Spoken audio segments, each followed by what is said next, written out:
আমরা আছি এখন 14 গ্রাম।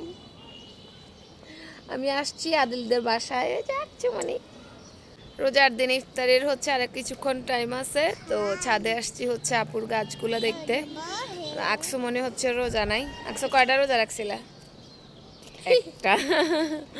ও তো এখনো ছোট, তারপরও একটা রোজা রাখছে, আরও রাখবে। গতবার হচ্ছে ও 6টা রোজা রেখেছে। তো আপুর গাছ দেখতে আসছি, আপনাদেরও একটু দেখাই।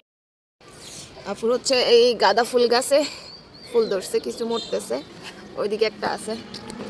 এই যে শুধু ফুল গাছ না, আপুর এখানে হচ্ছে সবজি গাছ আছে। এই যে বেগুন ধরে রাখছে। তারপর এটা হচ্ছে মরিচ গাছ, এটা তো মরিচ আছে, এটা কিন্তু কলা মরিচ গাছ। হ্যাঁ, এই যে কলার মতো ধরে। তারপর এখানে এই যে চিচিঙ্গা গাছ আছে। মানে গাছ যেমন তেমন মাশাআল্লাহ সবজি ধরছে। একটা একটা একটা সুন্দর। এখানে নিচেও একটা আছে, আরেকটা হচ্ছে খাইছে। গাছের অবস্থা দেখেন, গাছের অবস্থা ভালো না, বাট মাশাআল্লাহ। এদিকে হচ্ছে আরো মরিচ গাছ আছে, এগুলো অবশ্য পটিং করতে হবে, একটা তো অনেকগুলো হয়ে গেছে। যে বাসায় হচ্ছে আমি যাই, আমার মানে গাছের কাছে যাইতে হয়, গাছ আমার এত ভালো লাগে। তো এখন হচ্ছে আমি একটু গাছে পানি টানি দিব, তারপর নিচে যাবো ইফতার করতে।